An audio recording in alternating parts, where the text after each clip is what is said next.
गेहूं से आटा, यानी गेहूं को पिसवा और आटा, यही तो होता है ना। गेहूं से आटा कैसे बनता है?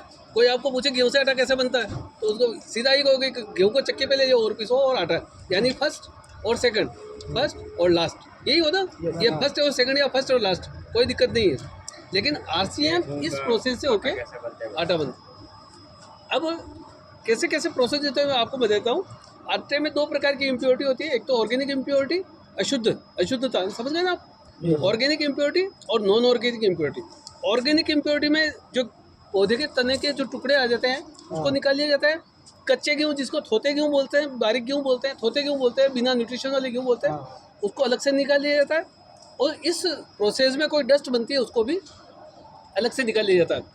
थोते गेहूँ का जो बाली होती है उसको भी अलग से निकाल लिया जाता है। और इस प्रोसेस में जो गेहूँ की बाली कोई हो तो उसको भी अलग से निकाल लिया जाता है। ये आपका हो गया ऑर्गेनिक इम्प्योरिटी, आपको निकाल। अब आती है नॉन ऑर्गेनिक में कंकर, पत्थर, मिट्टी वगैरह जो होती है, एक डिस्टोनर मशीन होती है, उससे ये सब चीज़ें निकाल ली जाती है।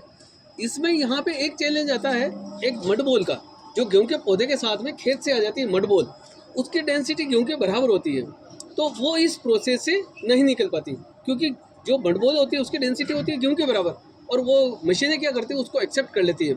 उसको रिमूव करने के लिए हमें मडबोल की जो उस मडबोल का जो स्ट्रक्चर होता है उसको चेंज करना पड़ता है। मडबोल का स्ट्रक्चर चेंज करने का मतलब गेहूँ की रबिंग होती है, गेहूँ की रबिंग में मडबोल टूट जाती है और टूट के इस प्रकार की डस्ट बन जाती है, और उस डस्ट को अलग से निकाल लिया जाता है। गेहूँ आपका पूरी तरह से साफ हो गया।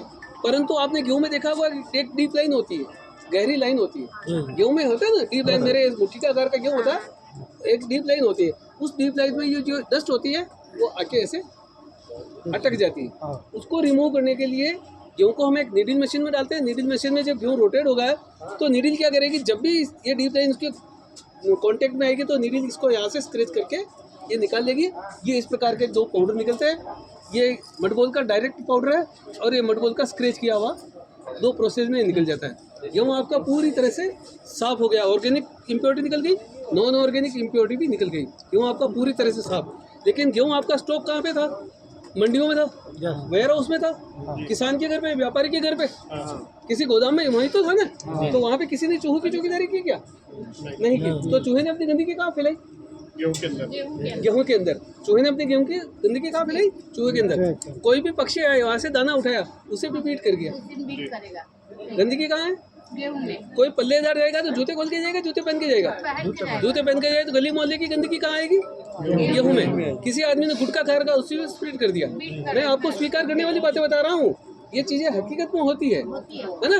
तो इसको साफ करने की मशीन दुनिया में नहीं है, इस गंदगी को साफ करने की मशीन दुनिया में नहीं है। हमारे पास सिर्फ एक ऑप्शन है, पानी। तो गेहूं को हम पानी में इसको वॉश करते हैं, 3 से 5 सेकंड गेहूँ पानी में रहता है, और 5 सेकंड के बाद में उस पानी को, गंदे पानी को ड्रेन कर दिया जाता है, और गेहूँ आपका साफ सुथरा पीसने के लिए तैयार है। हम इसको 8 घंटे तक स्टोर रखते हैं। अब आपके मन में आ रहा है कि 8 घंटे क्यों रखते हो, है ना? स्वाभाविक नहीं, ड्राई नहीं। गेहूँ तो 3 सेकंड रहा, 3 सेकंड में क्या ड्राई करना? गेहूँ तो 3 सेकंड 5 सेकंड में रहा।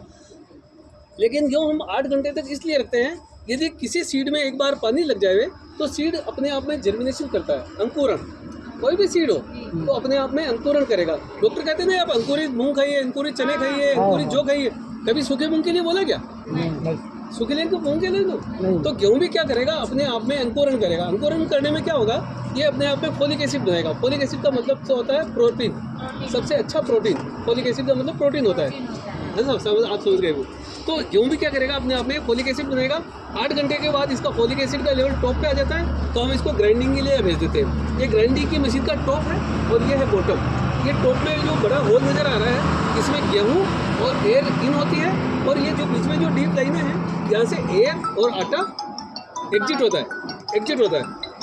जब कंप्लीट एयर गेहूँ के साथ में आ रही है और कंप्लीट एयर एग्जिट हो रही है, तो आटा गर्म नहीं होगा, पत्थर भी गर्म नहीं होगा, और आपका कोल्ड प्रोसेस से बिना किसी न्यूट्रिशन लॉस के आपका आटा मिल जाएगा। ठीक है, यहाँ तक कोई कंफ्यूजन तो नहीं है? नहीं। आपने अच्छी तरह से आटा बना दिया, कोई गलती तो नहीं की?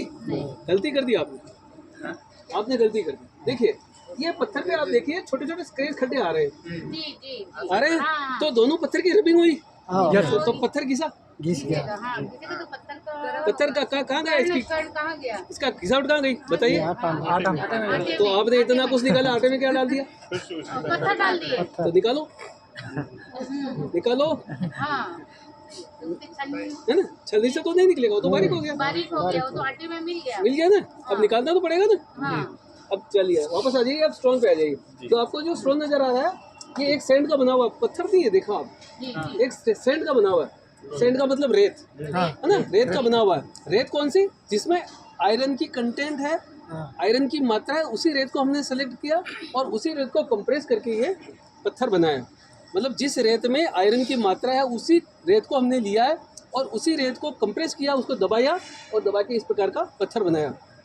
यदि रेत में आयरन की मात्रा है तो इसकी जो डस्ट होगी उसमें भी आयरन की मात्रा है, और आयरन वाली डस्ट को हम मैग्नेट से आराम से निकाल सकते हैं। ठीक है ना, ये तो बिल्कुल करेक्ट है ना।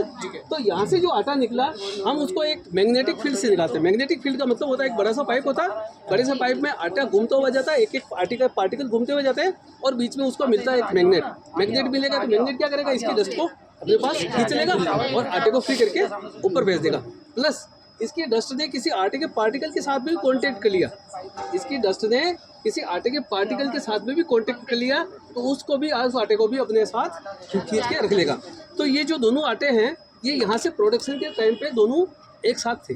मैग्नेट ने इसको रोक लिया और इसको फ्री कर दिया। तो अब मैं आपको छोटा सा, मैं आपको डेमो बता देता हूँ। ये मेरे पास एक छोटा सा मैग्नेट है, इसको मैंने कपड़े के कवर में कर दिया। जी जी जी ये कपड़े का कवर, ये इस प्रकार का मैग्नेटिक फील्ड बना हुआ था, बीच में मैग्नेट आता है, यहाँ से आटा घूमता हुआ जाता है और यहाँ से निकलेगा, जो इसकी डस्ट होगी तो यहाँ अटक जाएगी और नहीं होगी वो ऊपर चली जाएगी। तो मैग्नेट ने इसको छोड़ा है, क्यों छोड़ा है देख लेते हैं। इसमें ये आटा इसमें घुमा लिया, कुछ भी नहीं है, इसको मैग्नेट ने पकड़ लिया था।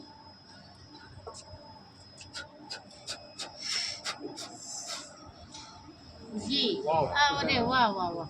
ये अपन घर पे भी आटे में देख सकते हैं। बिल्कुल, अगर आपका पत्थर ऐसा होना चाहिए। यदि आपका पत्थर आयरन कोटेड सैंड का बना हुआ होगा तो ही ये काम करेगा, बाकी नहीं करेगा। इसीलिए मैं पत्थर पे वापस आपको एक बार वापस, समझ रहे हैं? ठीक है सर। अब देखो मैं इसका मैग्नेट को निकाल रहा हूँ, चुंबक आटे जैसा ही है ये, जो इसके पार्टिकल है आटे जैसे ही है। इसमें आप हाथ लगा के देख लीजिए, आटे जैसे ही पार्टिकल है। आटा घरेलू आटा इसमें जो है उसका पार्ट पता नहीं चलेगा।